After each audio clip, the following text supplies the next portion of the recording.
morning. Good morning. Give you about a minute to settle in. We'll just begin our program now. So wonderful to see you all here. My name is Amir Ahmed. My English pronouns are he, his, and him. And I serve as Vice Provost for Diversity, Equity, Inclusion here at University of Vermont. We're very thankful that you've come out to the Andrew Harris Legacy Reception this morning. It's a very important program as part of UVM weekend. And really excited about our honoring of David Bethuel Jameson. Really excited for you all to engage further in his legacy today. Before we begin our program, we'll start with a land acknowledgement. The campus of University of Vermont sits within a place of gathering and exchange, shaped by water and stewarded by ongoing generations of indigenous people, in particular the Western Abenaki. Acknowledging the relations between water, land, and people is in harmony with the mission of the university. Acknowledging the serious and significant impacts of our histories on indigenous people and their homelands is a part of the university's ongoing work of teaching, research, and engagement, and an essential reminder of our past and our interconnected futures for many of us gathered on this land. UVM respects the indigenous knowledge interwoven into this place and commits to uplifting the indigenous peoples and cultures present on this land and within our community. I have the distinct pleasure of introducing our president of the university, President Suresh Garamella, but before I do so, I want to acknowledge some senior leaders that are here. If you could either stand or put your arm up in acknowledging your presence, Vice Provost Erica Calero, the new Dean of our graduate school, Holger Hook, Dean Katie Shepard, Vice Provost Jane Oketch, Dean Leslie Parise, Dean Noma Anderson, and former President Tom Sullivan. Thank you all for joining us for this important and distinct event. Our president, President Garamella, has been president at UVM since 2019. During his time as president, UVM has established itself as a leading public flagship university that prioritizes student success and enables research excellence. A professor of mechanical engineering, Dr. Garamella is a dedicated educator and mentor for students and one of the country's most highly cited researchers, including cited over 100 times of over 100 publications, which is a very distinct accomplishment. President Garamella.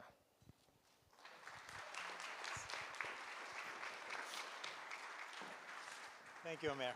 Thank you. Welcome, everyone. This is one of my favorite events of the Alumni Weekend, certainly, but also for the year. And as many of you have pointed out, it's easier to come and attend these things when the weather is behaving like it is. So thank the weather gods as well. And for those of us that are watching virtually or joining us, welcome to you as well. A very good morning to everyone. It's just wonderful. This event has grown so nicely, and it's just great to see the fellowship and the conversations here. We are here for the Andrew Harris Legacy Reception. As you all know, Andrew Harris was our first African-American alumnus, 1838. It was much, much more difficult in those days, I can imagine.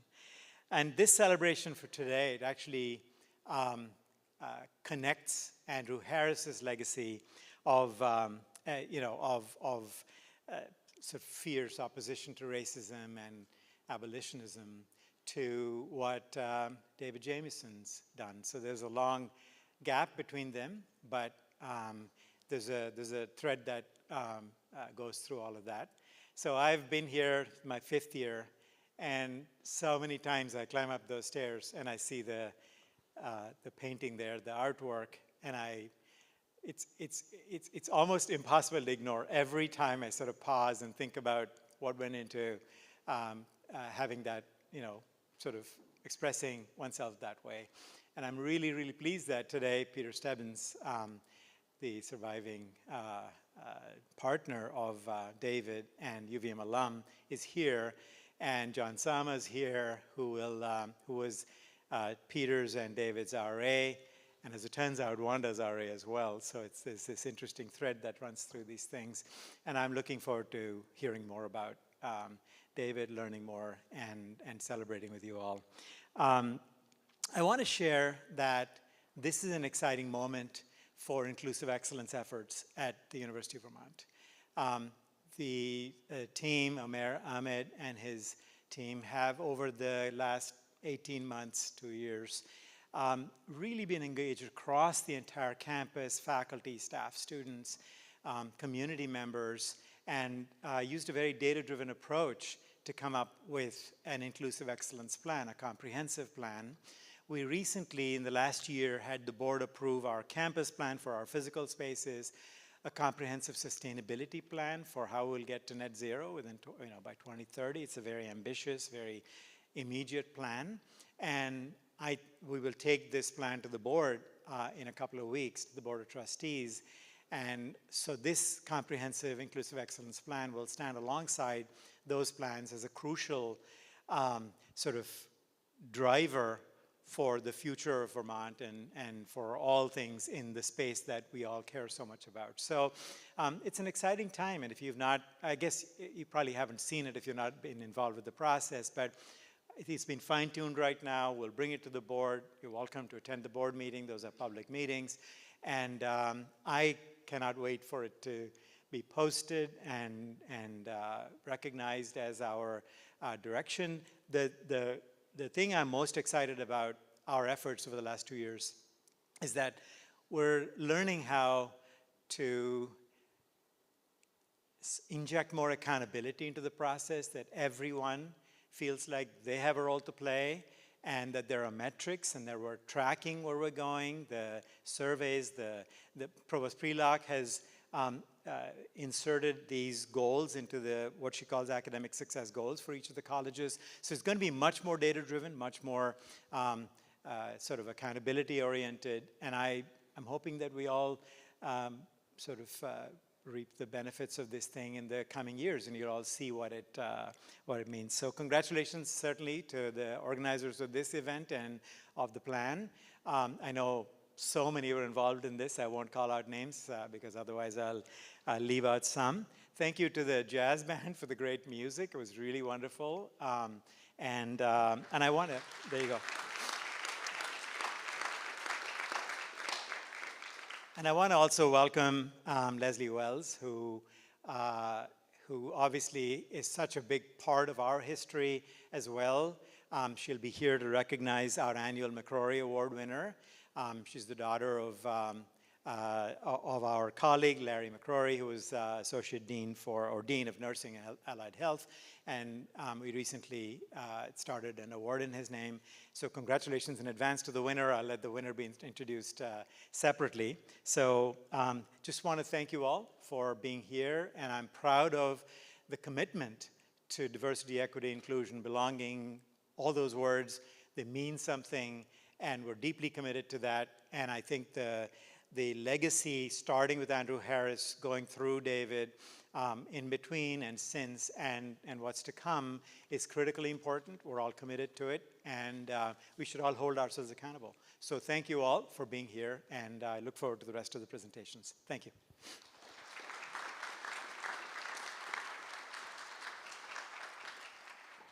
Thank you.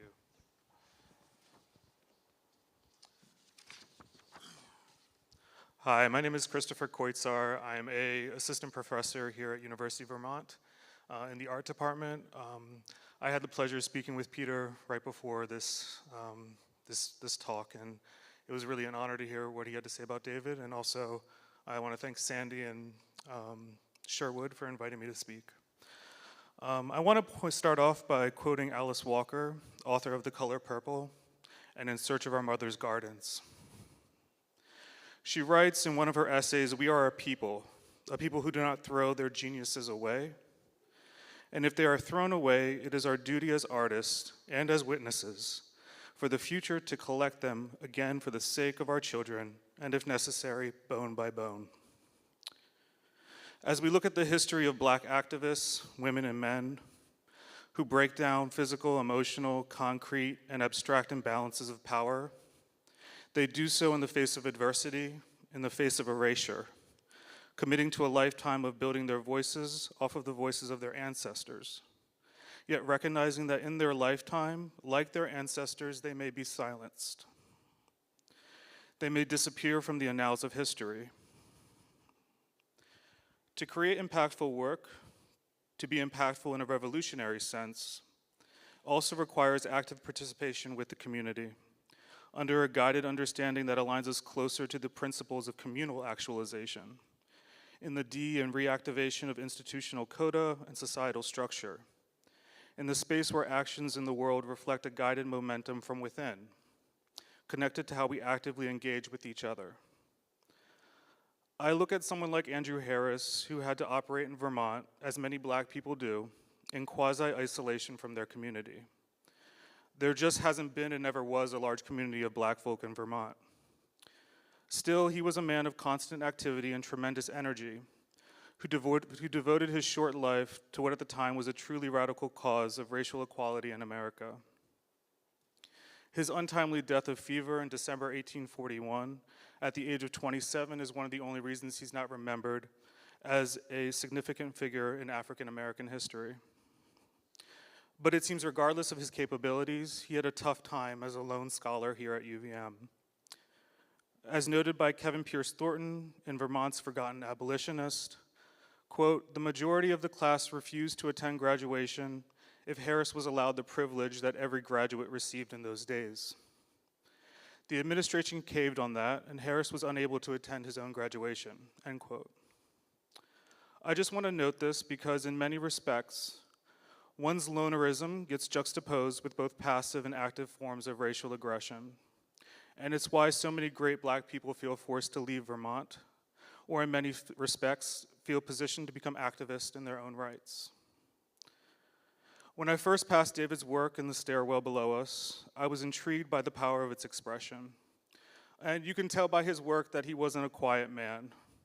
He had a lot to say, and that he was actively engaged in doing. Some of the same things that David reacted against still need to be addressed. In David's time, while it was UVM's divestiture in apartheid-era South Africa, today it might mean repatriation of Fleming object museums, or Fleming museum objects, I'm sorry. For David, it was addressing the lack of diversity here at UVM, where today it still feels the same, and might be further vexing for Black and brown students to find space to settle in their identity. As an institution and as educators, it's essential to use the successes that have been provided by people like Andrew and David, not as measuring sticks or guiding posts, not as saying that he was the first of this or the first of that, but as a firm belief in the culture here, as reactionary as they were, rather than naming it as resolution to something that once happened in the past. Much of the same is still happening. It's more pronounced. And as a people, we can collect our geniuses now for the sake of our Black and brown students, individually and collectively. Thank you.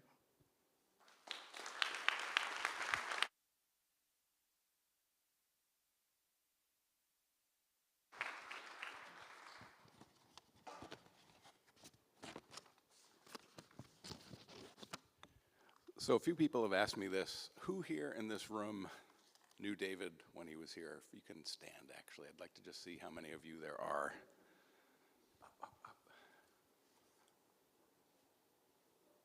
Thank you.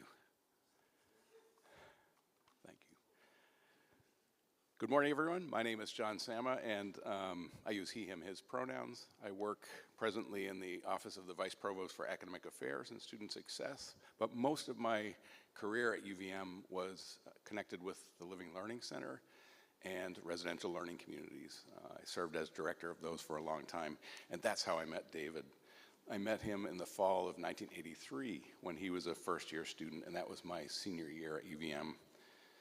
He was living in what we called the Freshman University program, which was in the Living Learning Center. Peter was in there, and Wanda Heading Grant, who used to work here and was, I think, hoping to be here today, also was in that program.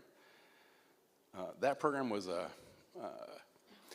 program that was designed for a broadly diverse group of students from all over the place. We had students like Peter from small towns in Vermont and students from big cities. The program offered special activities, programs, events, and advising with three main goals for students. One was to help them to adjust to college. Thanks for turning that up. One is to challenge students intellectually. And the third was to help with retention, which was a problem then and remains a problem today, but not so greatly. As Suresh mentioned, I happened to be David's RA. And for those of you who knew David, you can just imagine what that was like. I'm pretty sure that I know that I was intentionally placed in that particular column at Living Learning because Keith Miser, who was Dean of Students then, and Nobi Emanuel, who was Associate Dean of Students, knew me through my work as an orientation leader prior to that. And David and I lived in the same suite, opposite ends of the same suite in D building of Living Learning. So we saw each other every day. Even so, I'd say that the two of us had a somewhat guarded relationship, perhaps because of my role as an RA, but also perhaps, and this is on me, because I'd never met anybody quite like David before. As somebody else just mentioned, David was not a rule follower, and that would occasionally become an issue. One time, my hall advisor chastised me because I failed to write David up, because apparently he was staying up late, playing music, smoking pot. Even though it was happening in my suite, I didn't know it was happening, but his window was open, so the people in the next column heard it. So there were a few times where I'd have to remind David about some of the rules, and he would always come back with a diatribe about why the rules were problematic, and he was usually right. In addition to not being a rule follower, he was definitely a connector within the program and across the university. He had a pretty constant stream of visitors to his room, including Dylan here, who I'm delighted to see. And he was often hanging out downstairs in Peter's suite and other suites with other people in the program. I'm amazed that he maintained those UVM connections for his entire life, as long as he did. And those of us who survive him still value the connections that remain among us.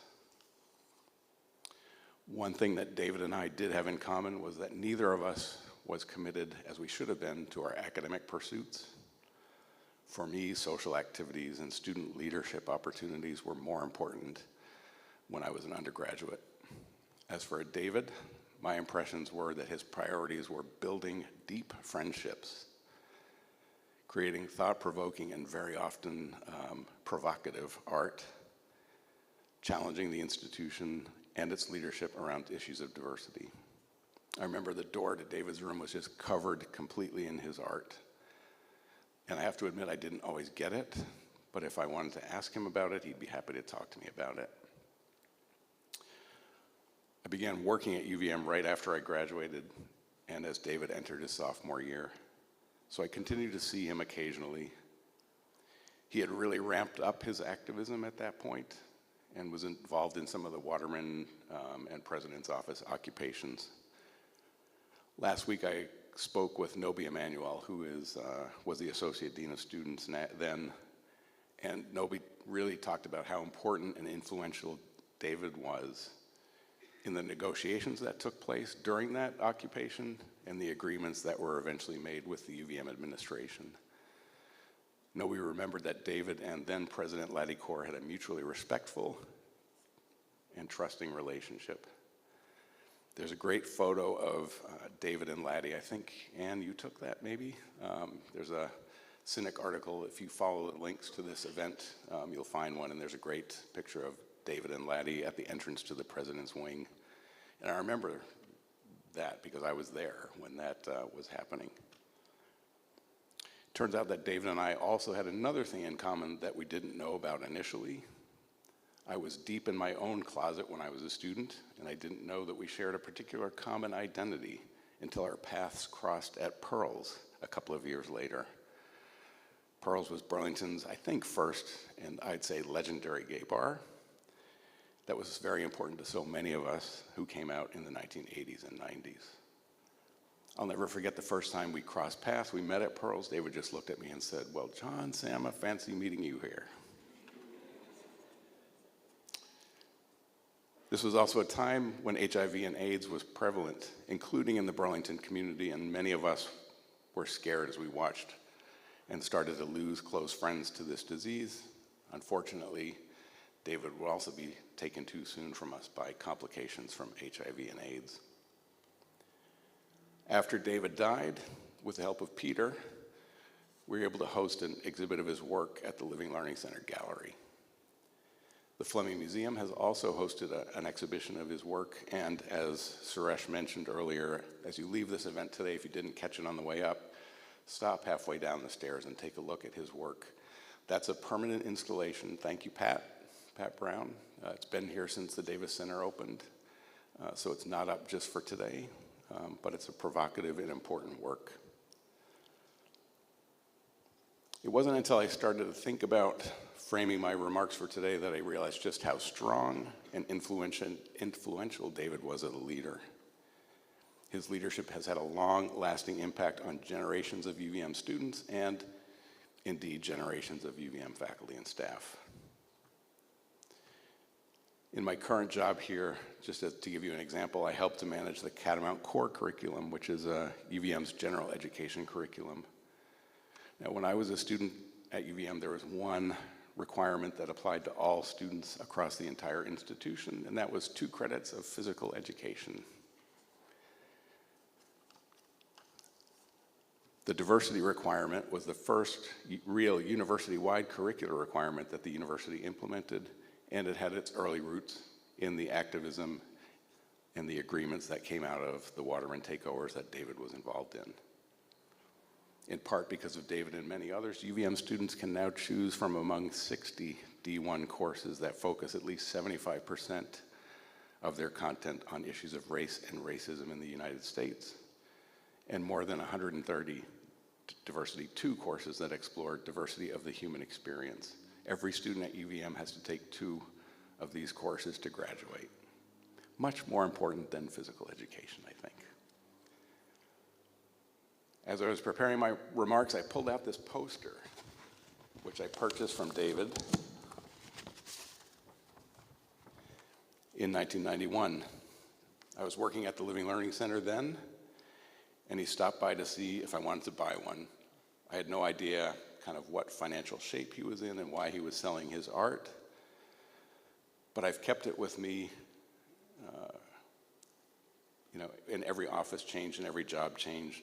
I had a lot of things to get rid of when I was in an office that I was in for more than 20 years, but this poster is precious, and it came with me, and being able to look at it helped to inspire what I wanted to say today.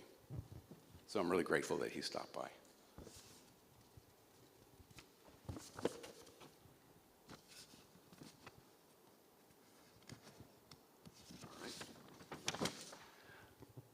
David was a true leader and a change agent long before that term change agent came into our common vocabulary.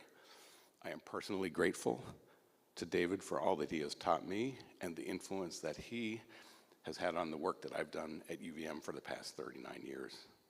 I'm so happy that UVM has chosen to recognize his leadership in this way. I appreciate that you're all here, and I hope that what you hear from us inspires you to learn a little bit more about David.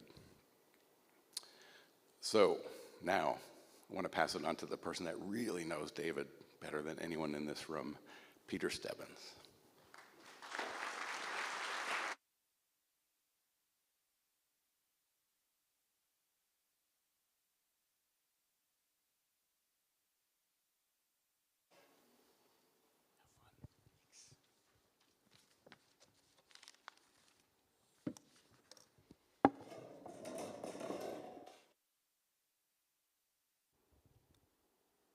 I'm Peter Stebbins.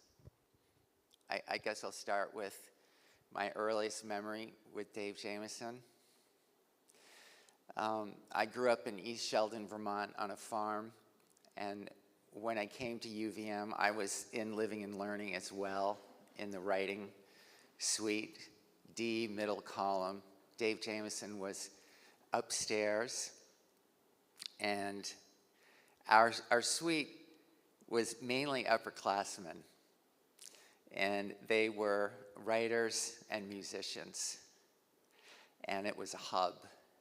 And so the first few weeks of school, when you're buying books in the bookstore and getting into your routine and coming and going, I usually passed through the common area of the suite and back to my room.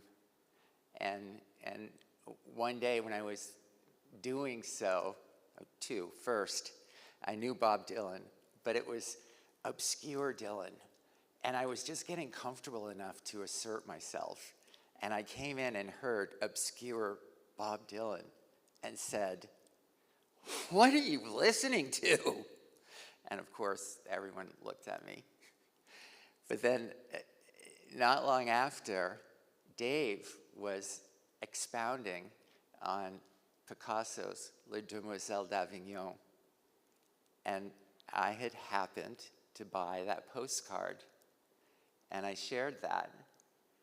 And Dave saw me and needed to go back to the room to get the postcard, to finish what he was explaining about the figure and its abstraction. And from then on, we became friends together looking at art. My roommate in the double pledged to a fraternity, and all of it sort of took longer than usual. And by the time he moved into the fraternity, I gained a double single. And the two bunk beds were put together, as I remember, over a bureau to make kind of a double bed. And Dave would bring down the Jameson art book, and we would lie down side by side with the book open, poring over it, looking at art. Over the course of that year, we developed into a relationship that lasts to this day and was difficult. And James Baldwin came, and I thought that was going to fix everything. And it fixed a lot. It's a lot why we're all here together today. It's a lot like why the room looks the way that it does. And Emily Barnard and Major Jackson and all of you that have come here. I'm Peter Stebbins, and I represent my late partner, David Bethuel Jameson. I'm here today with Ann Rothwell and Dylan O'Neill. Of the three of us, Dylan has the longest, strongest history with David. They met and became friends and soulmates during their years together at Millbrook. And Dave always credited Dylan with drawing him to UVM. Ann met David through Dylan here at UVM and also quickly became a soulmate, as well as a muse, a model, and his agent. Today, I'm sharing the story of David's life, as told to me by David, and later confirmed by the people I've met along the way, in no small part because of Hilda and Charlie Mason, and the Charles and Mason Jr. Trust, the Walbridge Trust, dedicated to the display of his work, that has kept me in the last home and studio that David had in Northwest Washington since 1992, after his death. David was born at St. Elizabeth's, a psychiatric hospital in Washington, D.C., on October 9th, 1963, to individuals in care, Homer and Ethel Jameson. David never knew his parents. He was named by nurses. Both Ethel and Homer had been lobotomized after their institutionalization. Removed from St. Elizabeth at birth, David was placed at Junior Village, an orphanage, also in Washington, D.C. It was a holding tank for babies, where he remained for approximately 2 years, available for adoption before placement into his first foster home with the Simmons. David spent approximately 10 years with James and Mary Simmons, their daughter Mamie, and 2 other foster children, Sandra and Clifton, at 3126 Alabama Avenue Southeast. Then around the age of 12, the Simmons retired from foster care, and a social worker arrived at the end of David's school day at Stanton Elementary with his belongings, and he was placed in the first of 2 subsequent group homes over the course of 2 years. David was raised in Washington, D.C. in an endless number of foster homes. He met Councilwoman Hilda Mason and Charlie by chance at Lincoln Junior High School one day. And after getting to know him, they offered to send him to Farm and Wilderness Camp in Vermont.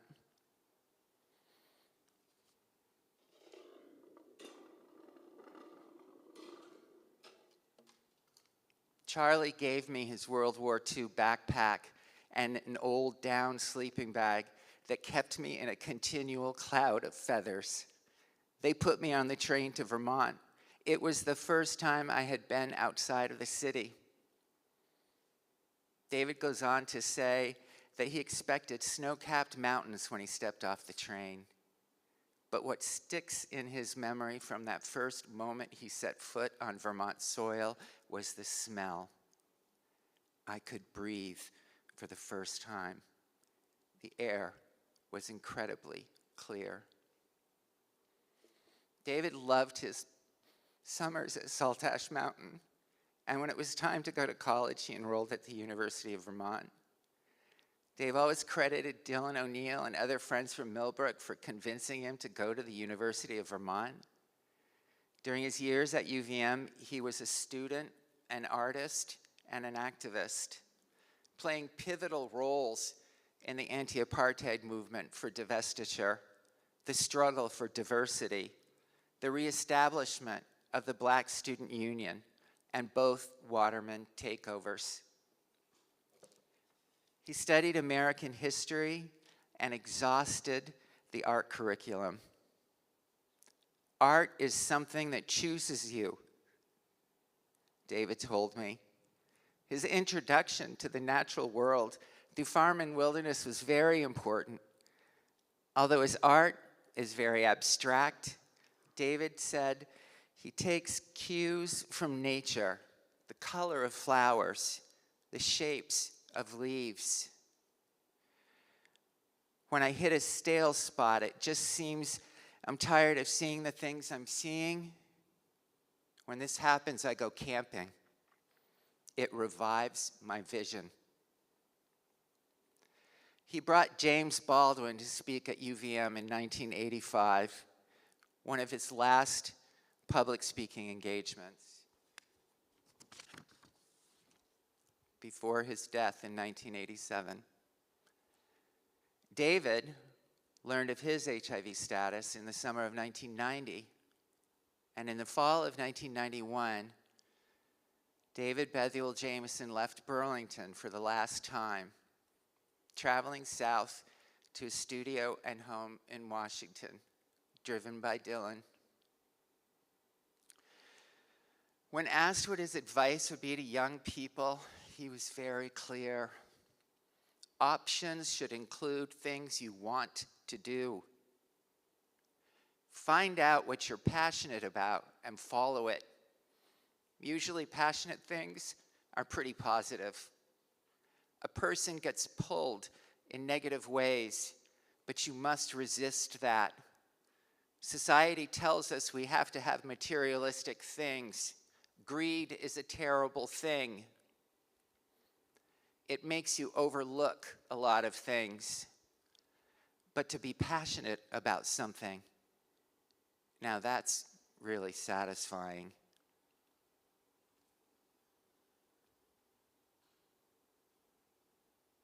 Working throughout his life, Dave's final months were spent in self-imposed isolation and chiefly dedicated to completing a series of works on paper, the chalk drawings, and one last painting. In April of 1992, having been hospitalized by a patron who discovered his state, Dave's isolation came to an end. Maureen Leake was in Washington and learned of this, came to him, and through her, he called me home. Once out of the hospital, we began hospice at the studio house at Walbridge Place, Northwest. David Bethuel Jameson died in a loft in New York City on July 30th, 1992, of AIDS-related complications. I'm grateful for Len Cadwallader from the Farm and Wilderness Camp, who gathered those quotes. I think it was around 1990. We were 2 years into the 4 years that we used that house before David's death. And that was so helpful. This was a period when I discovered the idea of watercolors and gouache to go with the flowers that I would bring home coming back from my service industry jobs in the middle of the night and putting in vases around the house. I want to urge you all to go to cctv.org. This is a public access channel here in town meeting TV. And many, many of the experiences that occurred during both Waterman takeovers, and as those experiences were reviewed and thought about and talked about afterwards, are available there. And you can watch them, you can experience them, and you can hear David. I have so much more to say. I want to walk through all of those pieces that were selected for today and talk about all the things that they mean. They seem abstract. They are not. The postcard that I brought today, Daddy Door, is from a door that was long discarded up in the rafters of the oldest barn on our farm. And one of the times, by the way, queer, okay. At one point, I think it was 1986, I was particularly frustrated. It was difficult for our relationship being here.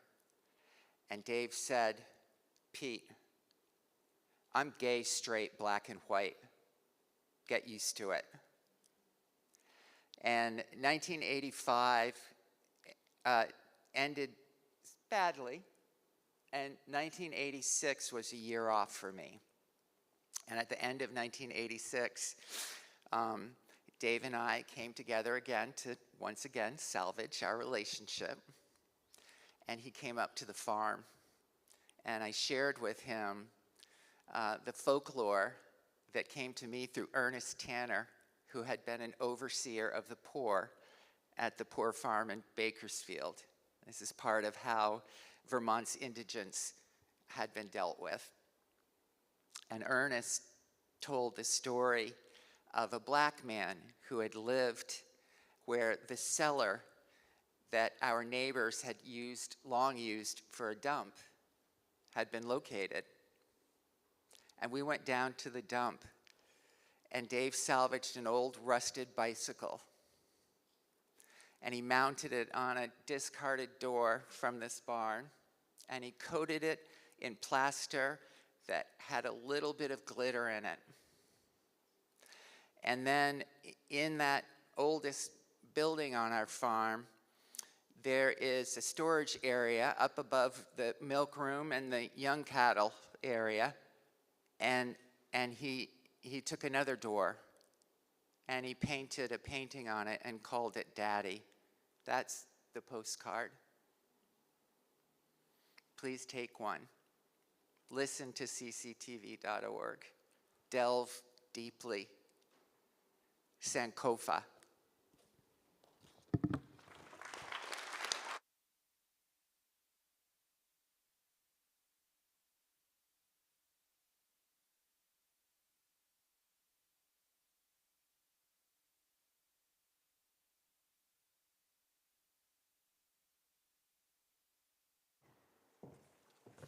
Thank you, David. Excuse me. Thank you, Peter. That was right. Exactly. That was one of my favorite things about our time at UVM. When people would call you Dave, would call Dave Pete. Been perfect. Thank you for sharing him with us today. Really appreciate it. So thank you all for coming today, and thank you for Amira and your team and Nathan and your team for putting together just another excellent event. My name is Leslie McCroy Wells. I want to talk a little bit about the foundation that last year Dr. Virginia Hood, who's here with us today, my siblings and I created the H. Lawrence McCroy Endowment to extend the impact of the H. Lawrence McCroy Gallery that's located in Howe Library.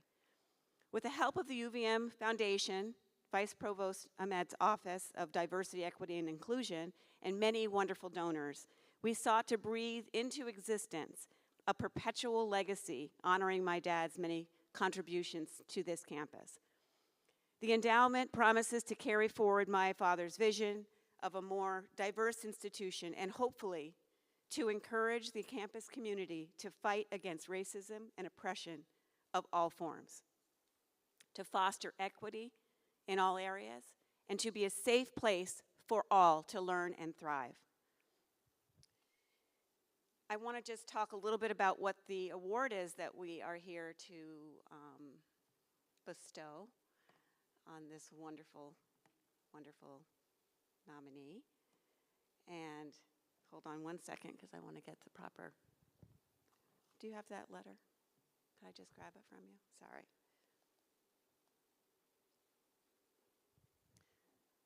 Thank you. I just want to get the wording right because it's important. Thank you. I appreciate that, Sandy.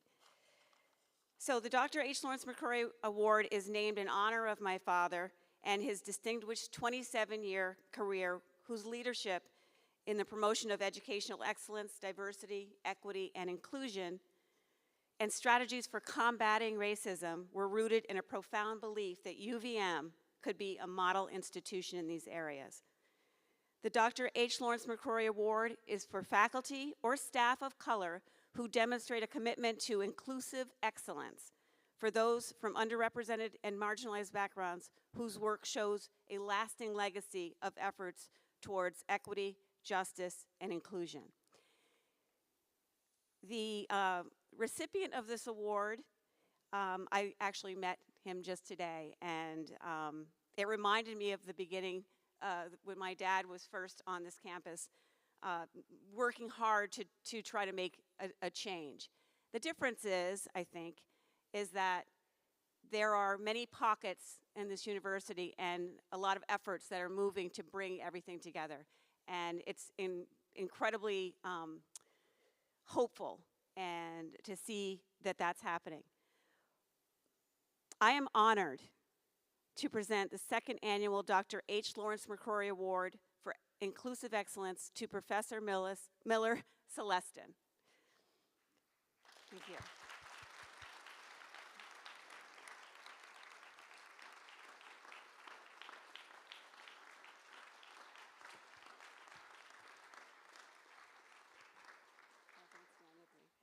Professor Celestin is a clinical assistant professor and registered nurse at the University of Vermont. There were numerous people who nominated him for this award, all with glowing statements about his work, including, quote, "The second I saw this award and the impactful criteria, I knew there was no one more deserving than my colleague and friend, Miller Celestin," end quote. Quote, "Professor Celestin has demonstrated his commitment to DEI in many ways, including modifying existing courses to include anti-racist healthcare practices, as well as changing standards to make them more inclusive for people with disabilities," end quote. And another quote, "Miller is committed to making the healthcare field and UVM a more inclusive campus environment, especially for students, faculty, and patients of color." Without further ado, please help me welcome to this, well, he's here with us. Please help me present this award to Professor Miller Celestin, the recipient of the 2023 H. Lawrence McCroy Award for Excellence.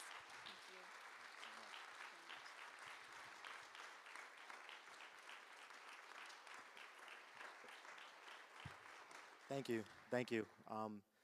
I'm so honored to be here. So honored to be receiving the 2023 Dr. H. Lawrence McCroy Award. I'd like to thank my amazing colleagues who nominated me. I'm very flattered to hear their kind words. But most of all, thank you. I want to thank them all for being so welcoming and supportive when I first started here at UVM. Thank you to the entire UVM College of Nursing and Health Sciences, including Rosemary Dale, Dr. Noah Anderson, people such as Brandon Brown, Janelle Sarnovitz, Emily Glassman. Thank you all for your kindness and support. I strive to see a future where nurses can be influential in our healthcare system in improving health equity for all patients, especially patients of color.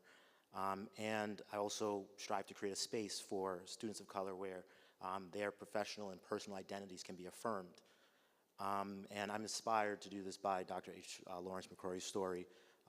I'd like to thank the McCroy family for making this award possible and all you do to advance social justice, diversity, equity, and inclusion in Vermont, and also here at UVM. Thank you to my parents, my mother, my father, my mother-in-law, three people that have been very influential for me. Thank you for your support and your encouragement. And finally, I'd like to thank my beautiful and brilliant wife, Jane. None of my accomplishments would be possible without you and without your love and support. And finally, thank you to my son, Solomon, for giving me purpose and motivation to make the world a better place, and I hope I've made you proud. Thank you.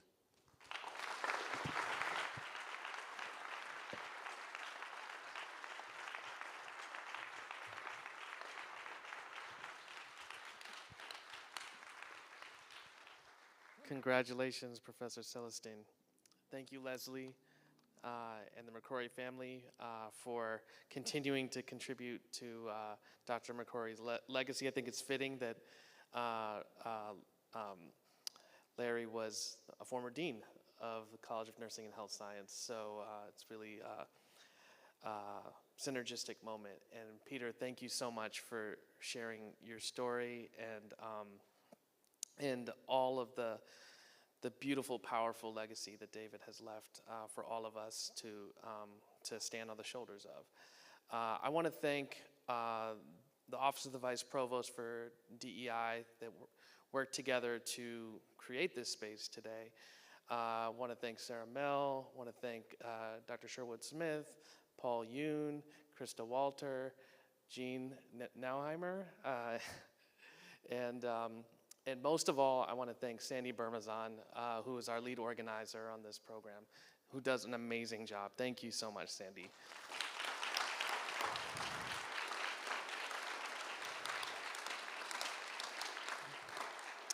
And Sandy will be really upset if I don't tell you that you need to make sure that you check out all the artwork before you leave and sign the book.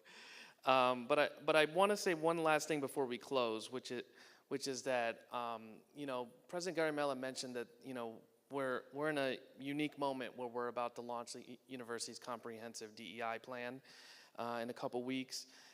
And there's been so much work by so many people in so many parts of the university to make a commitment in their part of the university with accountability, with metrics, with clearly stated goals, and we are incredibly thankful for all of that work. And at the same moment, we are finding an incredible number of people coming to UVM, escaping the anti-DEI movement that's happening in other parts of the country. We are seeing it with our students. The PRISM Center is busting out of the seams right now. We have so many students showing up. I have students in my own class who are making it very clear to me they are here because of what they're escaping in other parts of the country as transgender people.